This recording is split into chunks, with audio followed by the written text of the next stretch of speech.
Hey everybody, how you doing?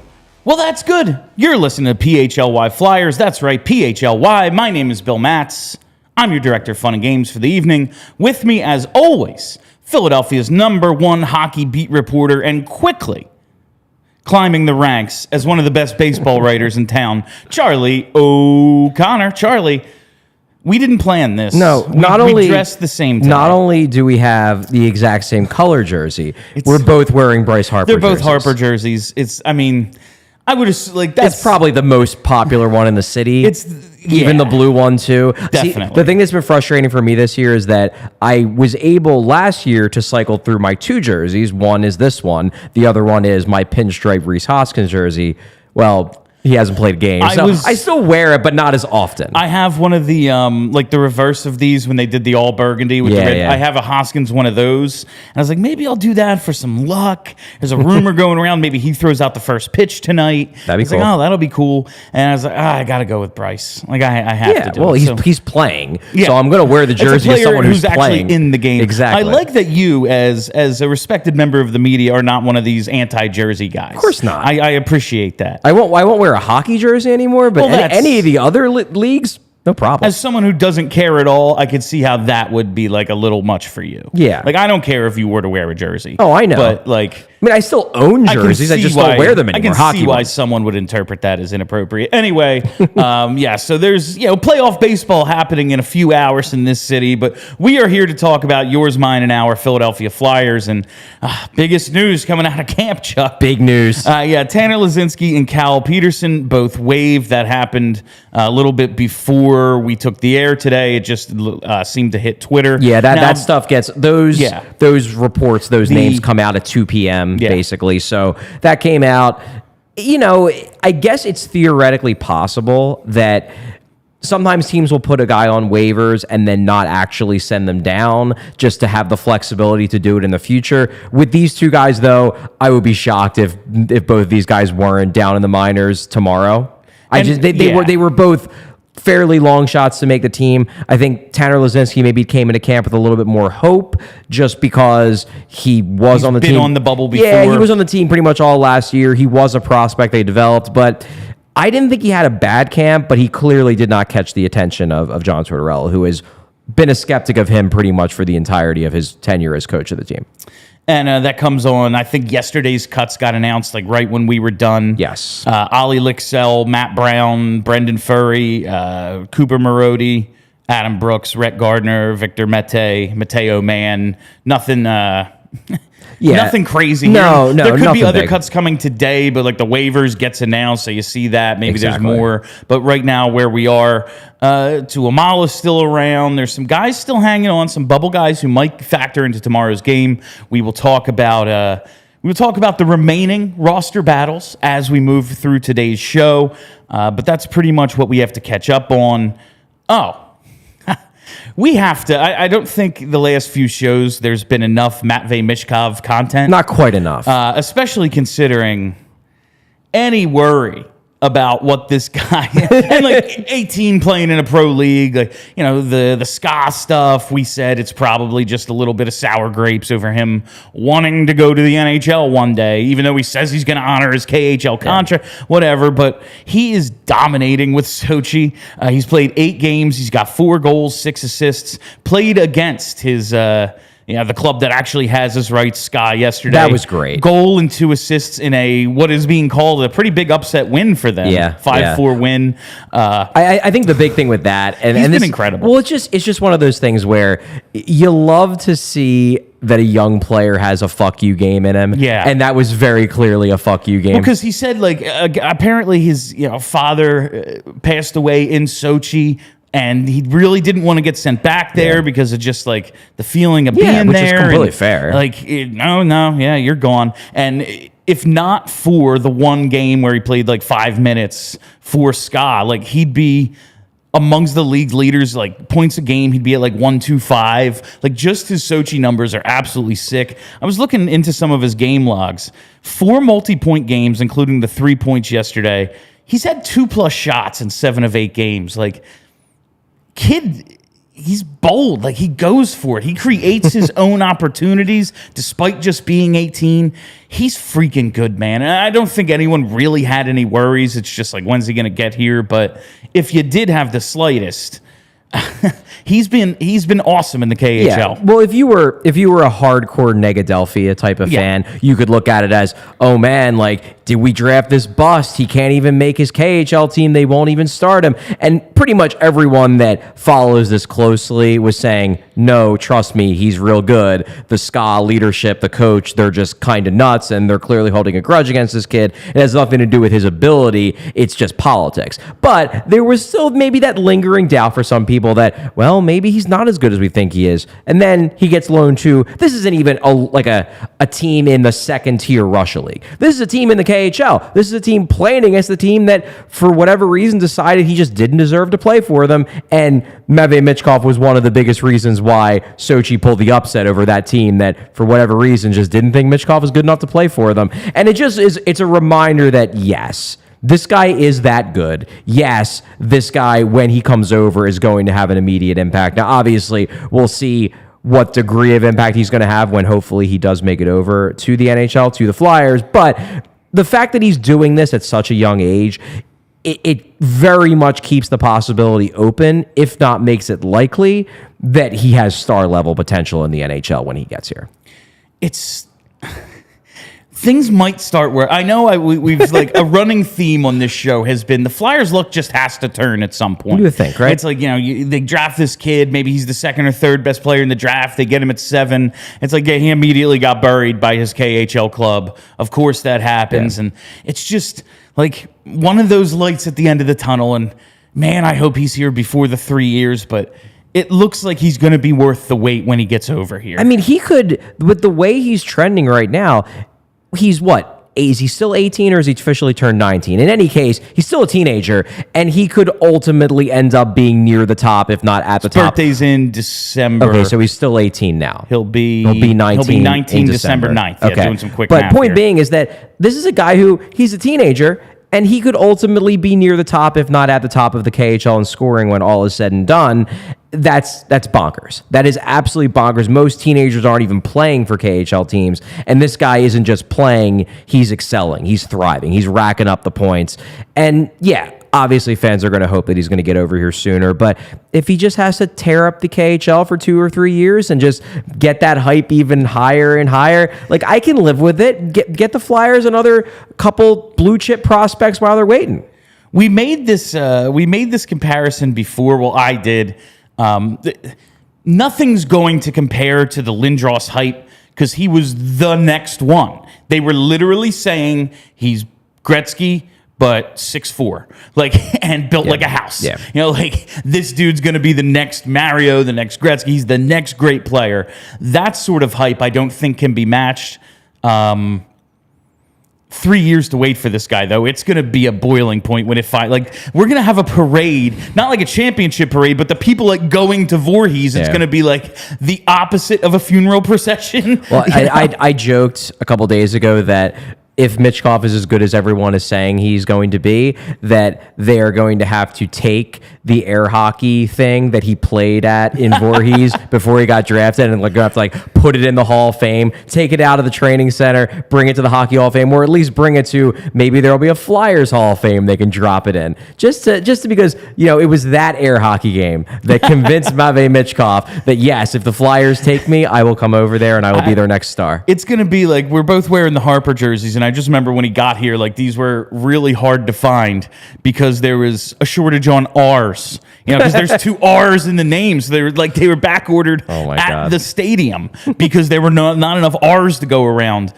There might be a shortage of M's. Yeah. I think when this actually goes down. Very looking forward possible. to it. Before we get into the bulk of today's show, which is Brink v. Foerster. The battle that John Tortorella refuses to admit is a battle. Is happening, but anyone with an understanding of what this team's makeup is most likely supposed to be, and also math, it is Brink v. Foerster. Now there are possibilities for them both making. We'll get into it, but I just want to get into a couple of the non-Brink Foerster things from last night's game before we move on to today.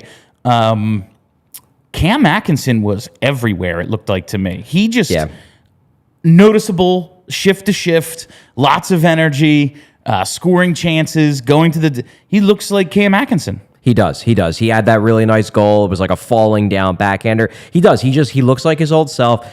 You know, I've been skeptical of his ability to come back from this injury, but it's mostly just because he's 34 years old, because he's already getting that stage of his career where, you know, he just might not be as good as he used to be. But if he is, it's huge for the Flyers. And we've talked about it on the show, is that it's not necessarily huge for the Flyers because Cam Atkinson scoring 28 goals this season is going to save them. It's not. But it's huge for the Flyers because if Cam Atkinson is still Cam Atkinson, then, you know, Thanksgiving rolls around, you bring Cam Atkinson to the office and you say, Cam, so, you know, glad you're back. You've been awesome. You've been great around the kids.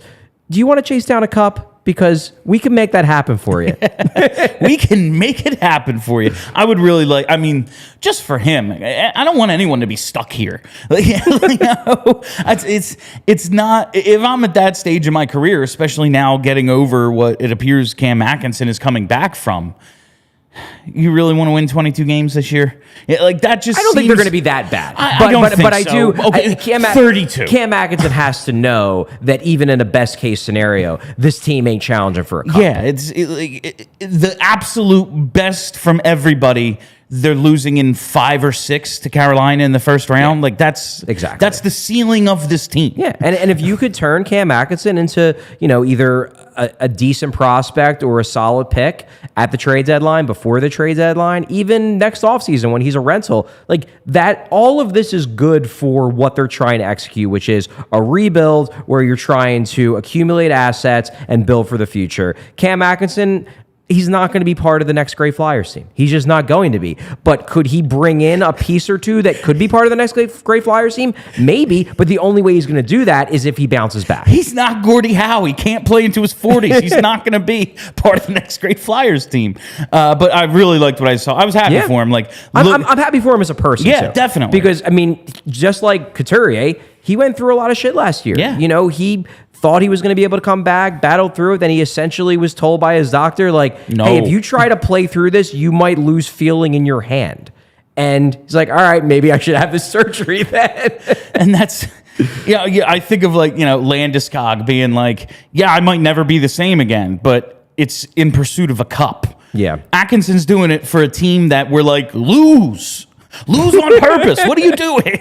So like, I'm happy that he's going to at least have a chance to, one, be an NHL player again, and two, move on. It's best for everyone, I think. Another note, the power play. I like the mix and match, trying to figure out what works best. Okay, Bobby Brink's handling the puck well. Let's move him up to that top unit. But the point men on the power play, how's this going to work out? Well, they just kind of gave everyone looks last night. They were just cycling through. You know, I thought Travis Sanheim actually looked pretty decent. He did. And they've never really given him like 2 or 3 months of just like, see what you can do on the power play. It's unbelievable. It's really, especially because like dating back to his days in junior hockey, he was a real good power play quarterback and he never really got that look. So this is the kind of year where why not? And also it does seem like, and maybe this is just going to be a thing, does seem like Torts is back to playing the games with Cam York a little bit, where like, I'm not going to give you anything, kid. You got to earn it. So I thought that York was going to be kind of handed that power play one role now that D'Angelo's gone, now that Provorov isn't in the mix to complain every day that he should actually be on the power play, even though he's terrible at it. I thought they were just going to kind of give it to York. Doesn't look like they're just going to give it to York. So maybe Sanheim will get a long look. Sanheim's got to be sitting there looking at York, potentially seeing power play one time, like, Are you kidding me? Do you know? And listen, early in the career, like Gostisbehere's there. Yeah. You're not getting power play. Like, of course it's not. the one thing he definitely can do. Yeah. But like we've been begging for it for years. Like, just show us. See if he fails, he fails. I mean, to me, not saying he's going to be great at it. Like when, like Tony D'Angelo, obviously, you know, It's first the of all, thing- it's his thing. Ghost. The thing that had to have been really Provorov, frustrating. who stinks. Well, it's just because the thing with the Provorov power play stuff was that he had the 1 year. Yeah, the 1 year where every shot went in. Yeah, but beyond that, he was always bad at it. Yes. And the reason why they never were willing to give anybody else a look on power play 2, it was because they knew that Provorov would basically throw a tantrum if they ever pulled him off the power play. They finally did it, and lo and behold, he did throw a tantrum. He got real pissy about it. You but don't like say. it has to be really annoying when you're Travis Sanheim, you're watching this, you're watching somebody else on your team who obviously isn't good at something, and the only reason why he keeps being allowed to do it is because they're afraid he's going to get mad about it. And you're just like, give me a look. Like, at least give me a look. And like, the dude ain't Brent Burns. Like, he's going to get mad about it, and he's like, sorry. Yeah, exactly. Guess you're going to have to be mad. Yeah, which is ultimately what they decided. Yes. But then, as a result, they ultimately had to trade him because Provorov decided he wasn't being valued here anymore, which, I mean, he wasn't, but it was also kind of his fault. Last thing on last night's game before we get into the bulk of the matter. Especially the matchup last. I mean, it was like that first Devils game. Yeah, like yeah. but the opposite. Boston did not have their A team on the ice last night. But after watching 6 periods of the Boston Bruins preseason, you can find make the playoffs no plus 235 at DraftKings on the Boston Bruins. And I got to tell you, I wanted to use this as a setup eventually for the Atlantic Division preview, but we ain't getting to that till like Thanksgiving. So right. It's really just a setup to say football is back in full swing with another week of epic games. And who's got you covered on the action for every single one of them? It's DraftKings Sportsbook, an official sports betting partner of the NFL. New customers can bet $5 on football and get $200 instantly in bonus bets, but nobody's missing out on the action this season. All DraftKings customers can take advantage of 2 new offers every game this month. So get in on the NFL Week 4 action with DraftKings Sportsbook. Download the app now and use code PHLY to sign up. New customers can bet just $5 and take home $200 instantly in bonus bets only on DraftKings Sportsbook with code PHLY. The crown is yours. Gambling problem? Call 1-800-GAMBLER or visit www.1800gambler.net. In New York, call 877-8-HOPE-NY or text HOPE-NY. In Connecticut, help is available for problem gambling. Call 888-789-7777 or visit ccpg.org. Please play responsibly on behalf of Boot Hill Casino and Resort. 21 plus, age varies by jurisdiction, void in ONT. See sportsbook.draftkings.com/football terms for eligibility, terms, and responsible gaming resources. Bonus bets expire 7 days after issuance. Eligibility and deposit restrictions apply. It was a little early flub, but for the most part, it was good. And I didn't update it to say week 5, week 4 is over. Yes, fair. That's, I got to write my own copy. Come on. I can barely read it. So Amazing. It is time for today's main event on the Flyers battle card. Brink v. Foerster, Tyson v. Bobby.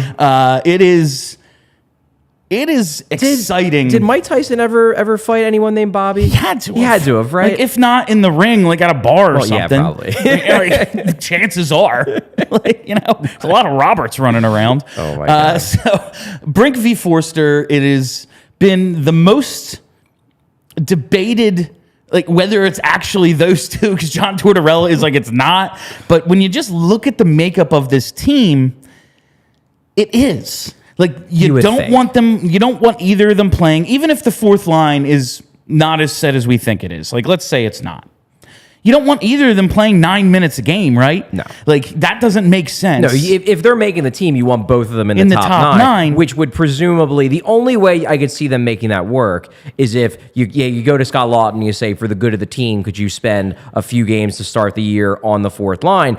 And I absolutely think Scott Laughton would do that. I don't think he'd have an issue with it. The thing is that they love that fourth line so much. And would that just when you look at, because you're not just, okay, we have to make it work for these two guys, we have to make it work for the organization. Yeah. So then does that mean Ryan Poehling is the 13th forward? And then are we putting Wade Allison on waivers? And while Wade Allison seems to be, I mean, Lazinski's gone and Allison isn't, so he's still here. You don't want to lose him for nothing, even though he's not a guy they seem to make a big priority. He is good. He's a good player. I don't think you want to risk losing him. It just doesn't seem to work. I mean, I don't think you have to. Like, you could have both those guys and keep Wade Allison as the 14th forward. It's doable. You just couldn't keep 8 defensemen, which I don't necessarily think they're going to do anyway. So you could make that work. My thing is more that they've really liked Ryan Poehling's camp. I don't think he was amazing last night, but they've really liked his camp. They see real value in Nick Delorier being there to protect the kids, and they really like Garnet Hathaway. I really like Garnet Hathaway. He's a really good fourth liner. So if that's your fourth line and that's set in stone, then you look at the top 9. Who's in the top 9? Okay, your centers are Sean Couturier, Noah Cates, Morgan Frost. They're locked in, presumably. Then you've got Cam Atkinson, who not only do you want to have him play because you want him to prove he can play, he's more than earned his spot in the starting lineup. He looks real good. Owen Tippett, he ain't going anywhere. Travis Konechny, he ain't going anywhere. Joel Farabee, like, okay, maybe he's a guy where you put a little pressure on and say, we need a little more from you. But I think he's had a pretty good camp. So there's 4 guys right there. That basically leaves Lawton as your only guy who maybe you can move down, but then you run into, if they're not putting him on the fourth line, are you going to scratch Scott Lawton in order to play Tyson Foerster and Bobby Brink in the top 9? Scott Lawton is easily one of the 12 best forwards on this team, and he's the only guy wearing a letter still. Yeah. Like, he ain't getting scratched, and he shouldn't be. Yeah. I will say, though, this leads me to the idea of a possible trade prior to the opener on the 12th. I have listed 4 potential trade candidates. Cam Atkinson, who he's still going to need to prove he can do it. I don't think he has value. He doesn't have value at this very minute. Yeah. Yes, again, Thanksgiving, Christmas, leading up to the deadline. Sure. Right now, I'd be skeptical. Scott Lawton, I think he has the most trade value. He's got value. He's the most tradable asset because of salary, role, and all that. If you wanted to trade Scott Lawton in an hour, you could do it. Yes. Because Danny Briere could just call up the 6 teams who probably asked about him in the offseason and say, what will you give me for him? The thing is that, number one, I think Briere rightfully realizes that Lawton's the kind of guy who could spark a bidding war. So why trade him now? Why not wait until we're leading up to the deadline? And teams have accrued some cap space. Yeah, they've accrued some cap space. And also they've decided, man, we have a chance of winning the cup, but we need that one more piece. We need that guy. And Scott Lawton is that piece. So that's number one. Number two, and this is just flat out telling the truth, I don't think they want to trade him. I don't think they they want to trade Scott Lawton. So if they did, he'd be traded. Yeah, like the last thing I think they're going to do is rush panic trade Scott Lawton just to fit these 2 guys in the top 9. And like, look, I really like Tyson Foerster. I think he's ready. I really like what I've seen from Bobby Brink at this camp. But it is not at all out of the realm of possibility that Bobby Brink is just on a heater and 5 games into the season, he's going to be scuffling and getting benched or getting he's getting the torts treatment where a shift into the second period, he doesn't see the ice again. Then you're like, oh shit, we got to send this guy down because he's not getting playing time. And then you traded Scott Lawton for no real reason. You rush traded him and maybe didn't get full value that you could have gotten 5 months down the road if you would have waited till the deadline. So I don't think they're going to panic trade Scott Lawton or Travis Konechny. Why would you? So to me, and then Wade Allison's my 4th one. That doesn't really solve your problem. It doesn't solve because he's probably not in the lineup anyway. Yeah. So what does that do? It just makes it less likely you're going to lose him on waivers, but you could keep him as an extra forward. So yes, there are ways they could theoretically solve this problem, but I just don't think they're smart ways. To me, every way I look at this, look, what I would do if I were the Flyers, I would, for now, bump Scott Lawton down to line 4, sit Nick Delorier for the first week and a half, and then see what happens. I don't think they will ever do that. No. So that's not something I'm even thinking is an option, because while it's what I would do, I don't think it's what they would And that's, we've talked about this so many times, and I tweeted it last night. I think I might have quote tweeted you to say it. What we want and what we would do versus what is most likely going to be the organizational approach, two different debates. Exactly. We can sit here and all day and be, oh, sit this guy. But they have a vision in mind. This culture thing is a big deal to them. And the way they'll look at it too is that so you're telling me now we're going to put 2 rookies in our top 9 and then not have the fighter to protect them. And again, you can agree or disagree with that line of thinking, but that is the line of thinking. Why else would they have Nick Delorier? I guess if I had to come up with a cross between what I would like to see them do, what I think they should do, and what potentially they could do, you ping pong both guys. Keep the competition going. And Tyson Foerster makes the team out of camp because he was the favorite going in. And then in 2 weeks, we give Bobby Brink 2 weeks. And Foerster, go score some goals in the AHL. You'll be back. Keep that going for a month or 2.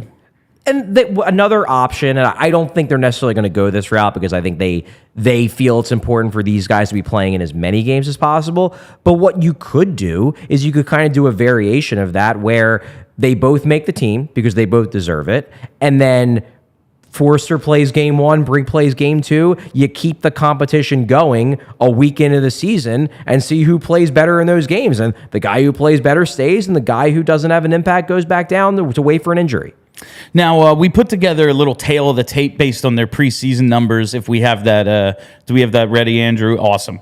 So I just a little look at what Foerster and Brink have done to this point of the preseason. We have their draft pedigree and all that. We know Tyson Foerster, first round guy. He was the favorite coming in, right. But yes, the possibility absolutely exists that Brink is on a heater and that's it. And, all point producers, goal scorers, streaky. And he's just maybe on one of those streaks right now. He has earned it. He's been better. I don't think there's Tyson Foerster's been fine, but when you just look at their totals, preseason totals, 3 games, no goals, 1 assist, an even rating, 2 shots on goal for Tyson Foerster. 4 games for Brink. He's got a goal and 2 assists. He's +1, 8 shots on goal. I just see a more assertive, more productive guy right now. And if it's just about what happened in this camp and in this preseason, it's Bobby Brink. Now, there's a game left. Tyson Foerster could have a hat trick, and it's yep, he wins because he was going to win anyway, and now he's knocked the door down. But I see one guy who's been more effective than the other, and it's Bobby Brink. I guess the thing for me, and this I think speaks to sort of the way I tend to view hockey, is that I'm naturally skeptical of small sample sizes. I'm more looking at okay, who do I think is the true talent, better player? And the thing that gives me pause with Brink is that, yes, all of what you said is true. Over these last few games, Brink has been better. Brink has produced more. Brink has just passed the eye test more. He's done more things. The thing that gives me pause is if we were having this conversation on Thursday, which was 5 days ago, this wouldn't even be a question. So we're now saying that Bobby Brink has jumped Tyson Foerster because he's had 3 really good games in a 4-day span. I don't know. Tyson Foerster has been better this entire calendar year. Bobby Brink has been better for 4 days.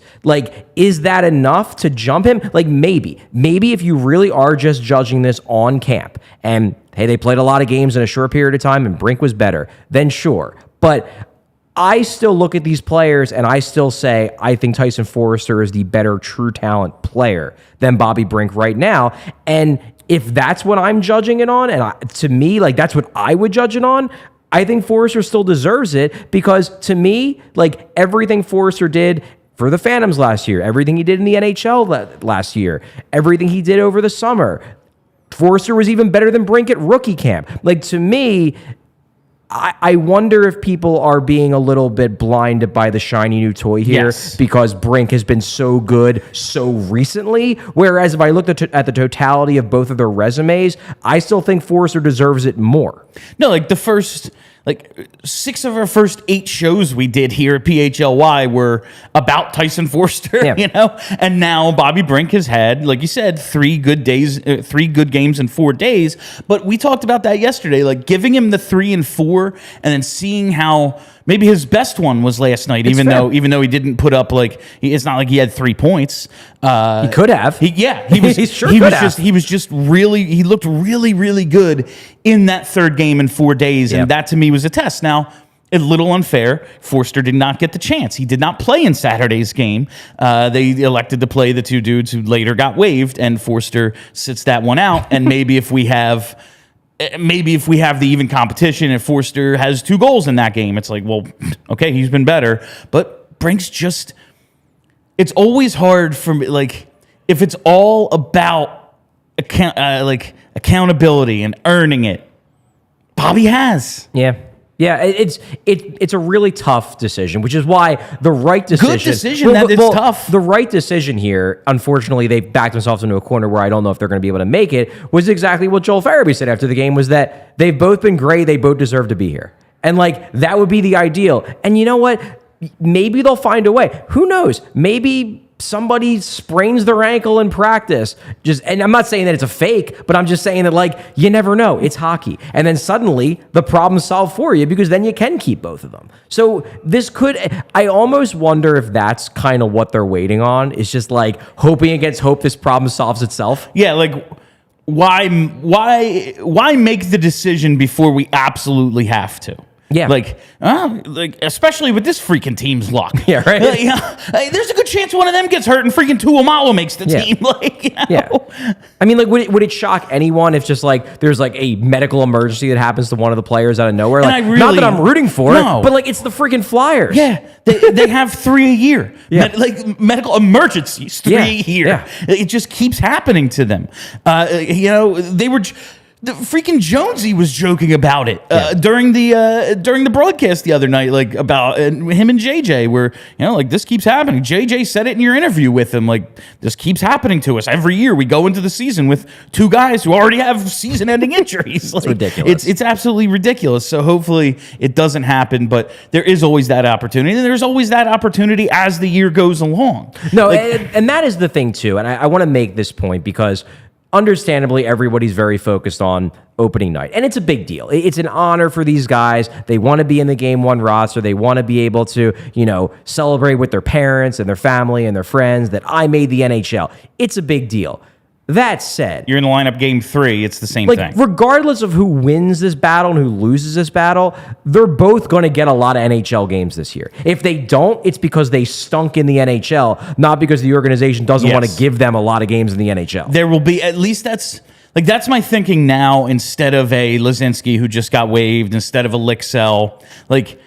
If Bobby Brink doesn't make it out of camp, he has played himself into first call-up. Oh, 100%. He is now 100%. In that realm of, we need someone, come on up. Yep. Where instead of a, lower ceiling guy who we just think can hold his own, it might be, this is different, but because it was an emergency thing and Drew was in juniors at the time, but it's give the kid a chance. Yeah, that's sort of, okay, let's call him up and let's see what he's now that first guy rather than...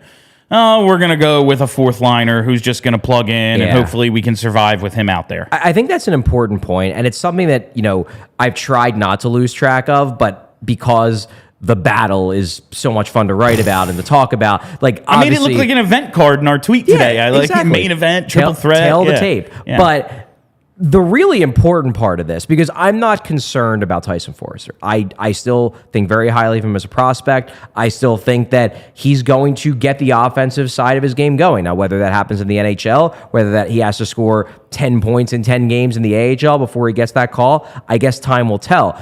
But the really important part about this is that Bobby Brink, who came into this camp, really came into main camp because he was not good in rookie camp. He came into main camp and you're thinking where does this guy fit? Is he a prospect that's kind of on the decline? And what he's done over these 4 days is just put himself so much back on the radar screen as not just like, he's an interesting prospect, as a, hey, this guy's a fun prospect, and I want to see this guy. And good for him. Good for Bobby Brink, because he had a tough year last year. He had the hip surgery. When he came back, I mean, I didn't watch these Phantoms games, but from what I heard, like the first month he was with the Phantoms, like he was basically skating with a limp. He was like producing points, and I was like, it looks pretty good. And then asked you about it, and you're like, everyone I've talked to says he looks like shit. Yeah. And that was the truth. Everybody who I talk to that watches the Phantoms on a regular basis, who I respect and I trust that they know hockey, was like, yeah, he's getting assists here and there, but like it looks ugly. And then finally at the end of the year, he started to pick it up. He started to, I think, get more comfortable, get more healthy, things like that. But there's a reason why Bobby Brink, even though like Tyson Foerster got the audition, ALLCITY got the audition, Ronnie Adder, Adam Ginning, they all got the audition. Didn't get an audition at the end of the year? Bobby Brink. And there's a reason for that. And he had played, he played 10 games the previous year. It was 10. After he got signed. And that was it. Exactly. Did not get the call up. So, and that speaks to the fact that the numbers were a little bit misleading. He wasn't that good in the minors.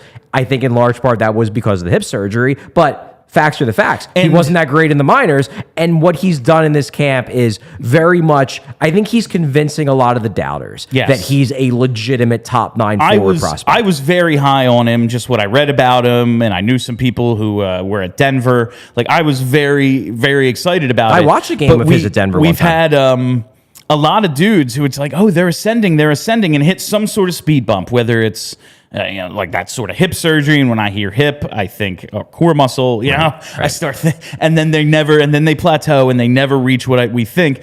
And it was, here we go. Another high ceiling guy who wasn't that fast to begin with. And now he's got something going on in his midsection, and he's just never going to be that. And at least he's played his way into it. No, he's looked good. Yeah. And you know how else you might be able to look good, Bill? I was going to go with, Charlie, you're talking about fit. And if you're looking for the perfect fit, well, FOCO has the absolute best officially licensed gear for all sports and fandoms. It's football and tailgating season. Oh, it's going to be nice out there tonight, baby. Phillies tailgate. It's happening. Red October is here. Are you going to the game tonight? I am not going to the game tonight, but I will be at the game tomorrow. Excellent. Okay. Well, if you're out there, if you're going to be out there for anything this October, if you're going to be out there for Eagles tailgates, whatever it might be, FOCO has you covered. Overalls, hoodies, hats, sunglasses, bags, anything you need for the game, they have you. And not just that, man. Cool team apparel, but also accessories, toys, collectibles, novelty items, anything you need to maybe build a podcast studio like this one. Cool stuff behind you. FOCO has that, and they always have our back for Philly sports, and they have yours too. Get all the best gear around by using the link in the description of this show. And for all non-presale items, use the promo code PHLY. That's promo code PHLY for 10% off. So that's really the... I just wish there was a realistic way for them both to make the team, Brink and Foerster. I just want to see. You know what?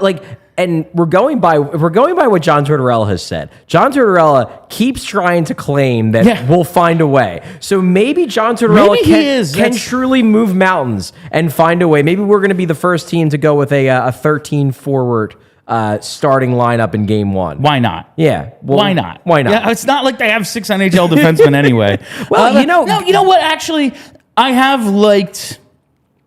been pleasantly surprised by what I've seen out of the defense. And now a lot of that is based on a couple of games against the Bruins. And last night, it's not exactly an all-star team out there, but we do have some guys hanging around. I think you and I tweeted it like the exact same time last night. Like Zamula stepped up in the neutral zone, just made a really nice interception, really good read to intercept a pass, break up what would have been an entry, and it was both like, man, like that's exactly what I want to see out of him, and he really could play game 1.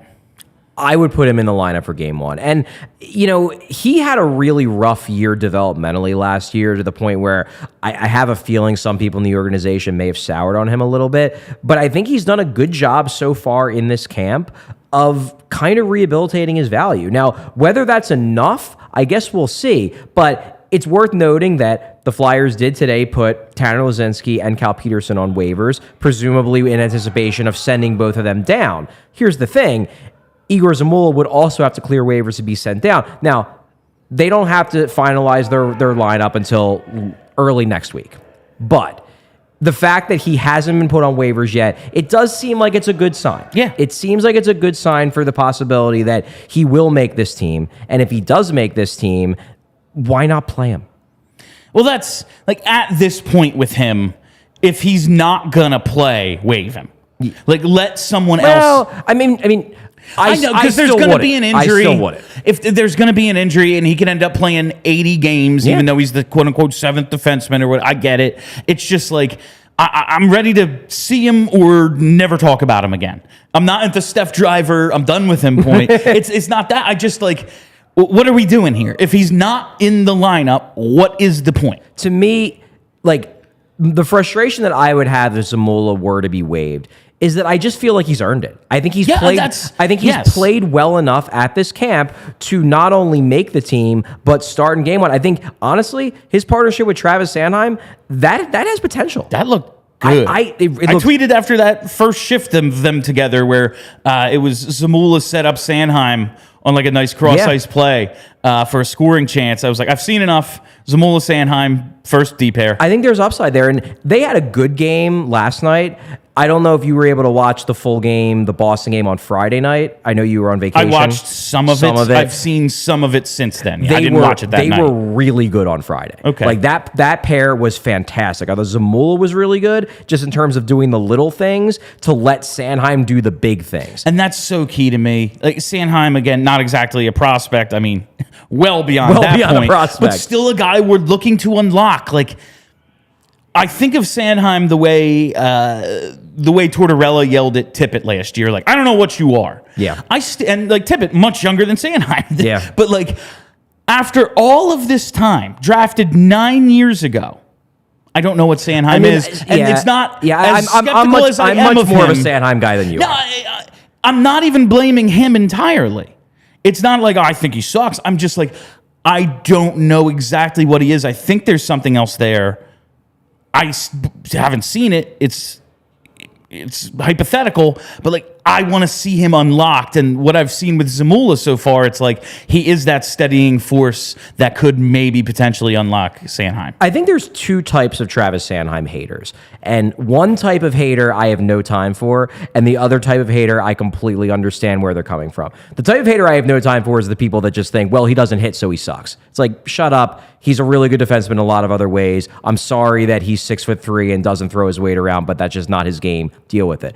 The haters that I understand are the ones that are coming at it more from your perspective, where it's like, I acknowledge he's decent, but I think he could be so much more. Yes. And it's frustrating because he shows flashes of that. And sometimes it's a game, sometimes it's 3 months, but he shows flashes of being a really, really good NHL defenseman and then always seems to regress back into just being an okay one. And I get that frustration because that has been the majority of his career. Now, granted, by the underlying metrics, by advanced stats, aside from last year when they were just in the toilet, his underlying numbers have always been good, and I've always been able to fall back on that when I argue for his value. But even I watch him sometimes, and I'm like, man, you do have all the physical tools to be a top pair defenseman, and instead you're a 3 because you'll be real good 3 nights, and then the 4th night you'll be a liability. Yeah, like not just fade into meh, like be actively bad for a week. Yeah.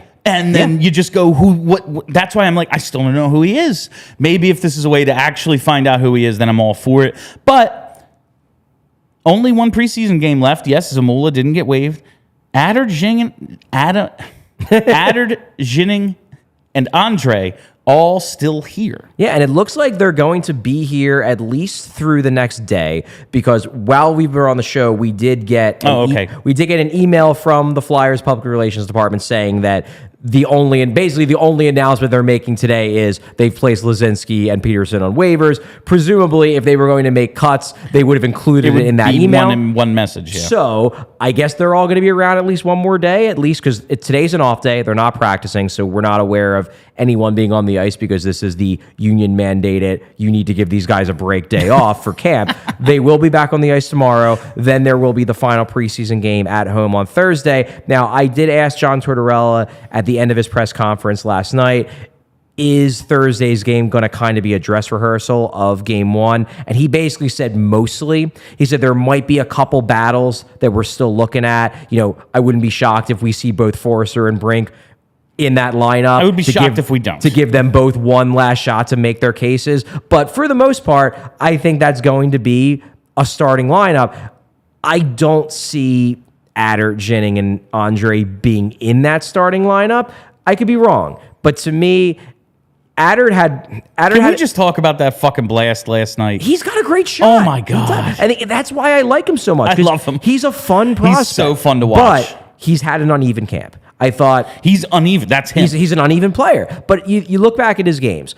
The Wednesday game last week, I thought he was atrocious in the first period and then really good in the second and third. Then I thought on Saturday, I thought he was pretty much bad all the way around. Then last night, I thought it was 50-50. I thought he had some really good shifts where he jumped in the play. He had that booming shot that Farabee deflected in for a goal. He was more active. He was more aggressive. And then he had some shifts where you're like, Ronnie, what are you doing? So to me, he hasn't banged the door down to the degree that he would have had to make this team, especially with somebody like Zamula playing, in my eyes, as well as he's been playing. And that's, I think, same, and not even has stood out as much, but Ginning and Andre, these guys are in it, but they're going to have to, especially if Zamula is going to make it. Now you're replacing a stalwart or Mark Stahl. Sean Walker, still, he's going to make the team, I assume. You would think, but we'll see how it all. I'm a huge Emil Andre guy, and I wanted him to show. I wanted him to do what Brink has done, where you're just like, man, how do we keep this guy off the roster? He's just that good. And Andre's been uneven. He's had moments, but I think I watch him as a big time Emil Andre fan, and I say, you know what? He would benefit from 30 games in the AHL, and then when he's really rolling down there, then you call him up. Yeah, and I think that that's totally fair. We're talking about Brink has earned it, and maybe it's just Foerster's better though. So if it's if that's the way it plays Andre hasn't beaten anyone out, no, and that's just what it's going to come down to. And then Ginning, he's one of those guys where nice call up. He's a nice call up, and they really like him. I think the thing with he's just not excited. He's just not my type of defenseman. Yeah. He's the kind of guy where if you gravitate more towards the stay-at-home safe guys, you're going to find more value in Ginning. I tend to gravitate more towards the defensemen that actively move the play, that are actively making an impact, whereas Ginning's impact is always, I think, going to be more passive. And so that's never going to catch my eye the way an Andre will. I think there's a place for those guys. You need them. But I don't have a Justin Braun. Don't have three. Fair. You don't need three. Yeah. You need one or two. Yeah, that's one maybe. I'm just two if you have a Mark Edward Vlasic in his prime type guy, and actually good at defense, not someone you say is a stay-at-home defenseman because they just stink. Yeah, you know who we're talking about. I can go with a Justin Braun and a Brett Pesce because Brett Pesce is a borderline top pair defenseman. Who doesn't score a lot of points. Yeah, he can move the play. It's just when they're in the offensive zone, he's not scoring. Exactly. But I'm with you there. Before we get to the rest of our mailbag questions from Mailbag Monday yesterday, because it's Tuesday, just the final battle, the goalies. Every time I hear somebody say the word goalie, he's the goalie. The goalie. Yes. With Wolf the Dennis Stenson from absolutely. D2. I hear it in my head and I feel the need to say it. The goalie's just allowed to take off his mask and shoot the puck. Tease up the puck. So good. So the goalie battle, we lose Cal Peterson today. He is now out of it, sent down, we believe. Presumably. He's at least on waivers. Yeah, at least he's been waived. We assume it is now down to Sam Urson versus Felix Sandstrom. Why do you always say Urson? It's Urson. That's what I said, and you told me it was the other one. No, you say Urson. It's Urson. It's you're an Urson person. You do this shit to me on purpose. I swear, you change it. Anyway, It's the one we like versus the one we don't like. Oh, my God. It's Sam versus Felix. Felix still here. He has to pass through waivers as well. Urson doesn't. Urson looked good last night. Now, 14 shots. I mean, the Bruins did nothing. Yeah. They had like a little burst, I think, maybe at the end of the first period, but like they never had the puck. It looked like the two teams switched jerseys. Like the way the game should unfold based on last year's Flyers and Bruins, it's like they switched jerseys. Yeah, I think Urson's had a good camp. He's been good. I don't think he's been. I think he had a better camp last year, but I also think last year he had more to prove. You know, he was coming off of an injury-plagued year. I think he just really came in with a chip on his shoulder. This year, it's just been business-like. Yeah, I'm real good, and I'm going to be real good every time I go out there. That's been what I've seen pretty much from Urson. Really, the only flaw he's had in this camp, and I can't really give him shit for it, he can't stop David Pastrnak. But, like, what goalies can? Yeah, like, I don't know, man. That McDavid lit him up. Yeah, I don't think he's got it. Like, yeah, I know. Do you think it's more about, like, I assume Sandstrom plays Thursday? I don't know. Because if it's a dress rehearsal. But if it's a dress rehearsal, you play Hart. You can play Hart, at least a period, maybe. They've been given the last couple games. They've been full games. They've been full games. And Urson got this full game. So if he got the full game in what might be the final game for a guy in this battle, does that tell you he's probably going to win it? I mean, I'm leaning towards he's got this job, but I've been surprised before. Do you think, like, last year it really came down to we don't want to put Sandstrom through waivers? And that was the determining factor, and that was backed up by the fact that they basically refused to play him unless it was the back end of a back-to-back. And they kept three goalies for long stretches of the year because they were afraid they were going to lose them. Yeah, and then Urson, he good with the Phantoms. Now this year, like, is it more about Urson's better or not wanting to risk waivers? Like, is it going to come down to one or the other again this year? I mean, look, I could be totally wrong on this. I don't think anybody's claiming Felix Sandstrom. Right. He had an .880 save percentage last year. He's not young anymore. And I'm not saying that he doesn't have talent. He has the ability to make super acrobatic saves. He's an athletic goalie. Maybe there's something there. But everybody's sending down number 3 goalies around this time. To me, that might explain why he didn't get sent down today. Is because, well, number one, they want to keep pushing Urson. They don't want him to feel like he's got the job locked up. Yeah. But number 2, maybe you wait until closer to the end of camp when there are 15 other goalies on waivers that day too, and you think like, well, let's hope that there's 5 other ones that are clearly better than Sandstrom, that if a team has a goalie battling injury, they'll grab that guy rather than our guy. If the team is called the Lightning. Yes. We can just...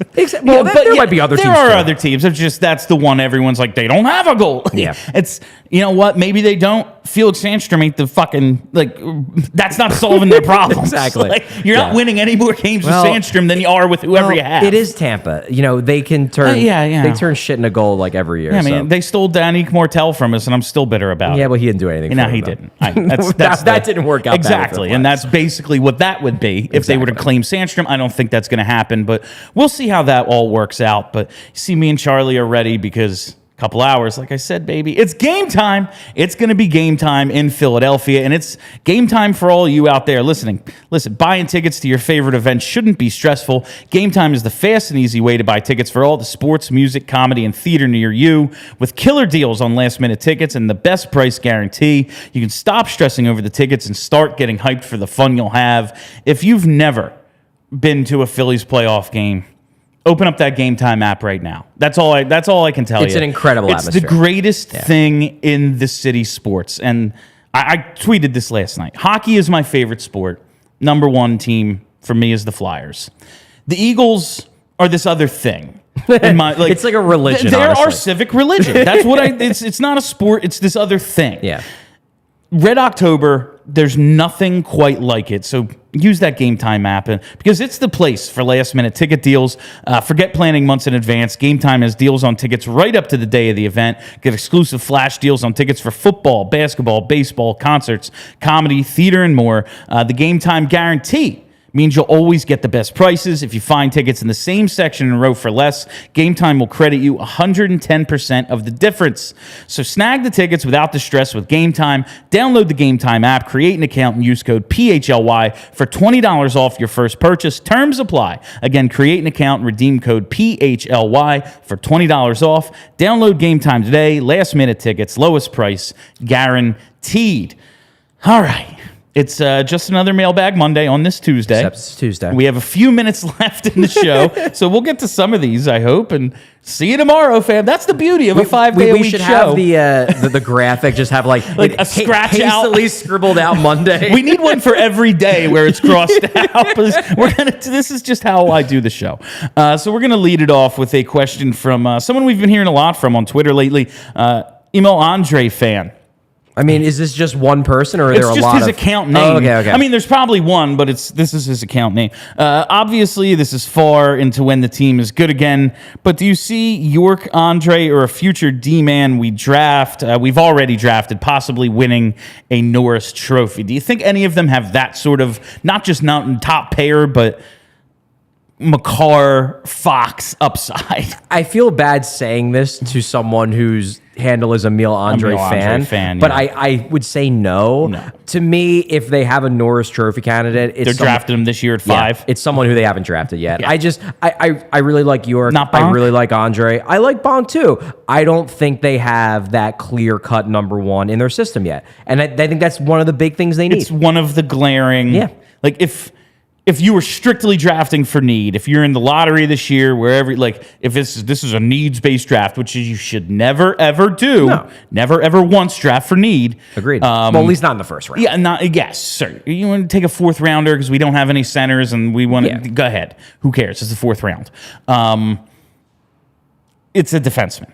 Like that's what they would do if they were drafting for need. Yeah, like I'm not reaching for a defenseman if I have the opportunity to take Macklin Celebrini. But if it's a tiebreaker, then I might.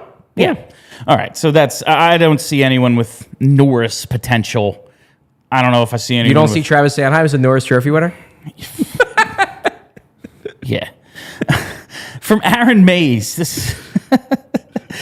From Aaron Mays, one of the main problems with the old Flyers was the inability to develop players even after they have breakout seasons.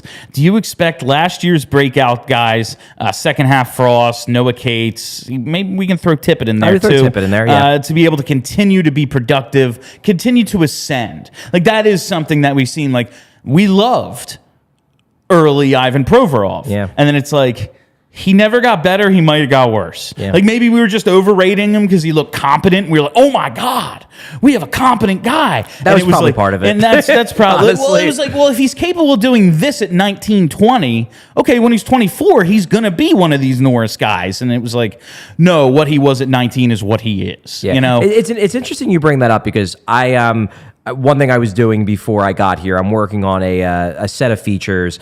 Keep an eye out for this. I think one of them is going to be free. One of them is going to be behind the paywall. But it's a look at how they envision this new era of Orange, this rebuild going. I did 2 interviews over the summer with Flyers, Comcast Spectacor CEO and Chairman Dan Hilferty, and then I did a one-on-one interview with Keith Jones as well. So it's taking a lot of what I learned from those interviews and making them into features. But in my conversation with Jonesy basically said that the biggest reason why they've put so much of an emphasis so far, like literally over the past 3-4 months, on restructuring the player development department is because they are frustrated that so many of their guys that were high-end prospects, they got to the NHL and they never got any better. Yeah. And to them, like, prospect development doesn't end when you're an NHL player. The player development process continues, and all too many Flyers players, they developed okay when they were not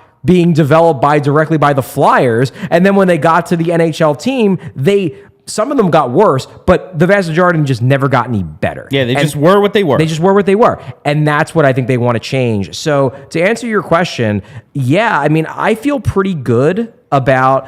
I'm a little bit skeptical on Frost. I don't know if he has another gear. I hope he proves me wrong. I think Noah Cates is going to take a step forward this year. And with Tippett, like, I know Jim Jackson thinks he's going to be a 40-goal scorer. I heard that would be pretty awesome. And it's the odds aren't. He's actually not listed on DraftKings in the 40+ market. He is listed on the 30+ market. That seems like a gimme, right? I'm betting it. Yeah, like he's going to score 30. He's actually got shorter odds than Travis Konechny, which surprised me. Just because one's a better known player than the other, but it was like 25 cents difference or something. But I'm definitely betting him for 30+. I really appreciate how the Flyers brought in Patrick Sharp to help avoid the next Patrick Sharp. That's really that's really going to the source of the problem. Yeah, because that's always, we never want to give up on these guys either, because all of us have Sharp and Williams stuck in our minds, even though it was 20 years ago. Well, let's get to one more here from Pacifist Hockey Fan. I like this one. Whose name should I get on my new jersey? Tippett, Cates? Should I wait for Michkov? He's trying to get an Adidas jersey before the company that shall not be named sends him a misprinted, Mish with an S jersey. I do love that. That they would. They absolutely would. I mean, didn't they send Steph like a blue Flyers jersey or something? I think when Nolan Patrick got drafted, Steph tried to get a Nolan Patrick jersey 3 times, and they kept sending her a jersey that was it flipped the orange and the white into colors where like this isn't an actual jersey the Flyers ever worn. It's like they tried to make their own reverse retro, but by accident. And they sent her that same version of it like 3 straight times. She kept sending it back, and then they kept sending. They probably just kept sending her the same one. Classic fanatics. Yeah. Who do you think? Man, it's a really good one. Like, man, it's hard not to want to wait for Michkov. Like, just go with the guy, but I'm a big Cutter guy, so maybe we're gonna see him hopefully in the spring. Mm-hmm. He'll be here. Yeah, but of the dudes currently here, I don't know. Probably just get a throwback Lindros. Okay. Get a throwback Clark. Get a Barber. For me, and this is again like my personal biases towards like the players that I like. If I was still in Flyers fan mode and not Flyers journalist mode, I feel like the guy who I would feel.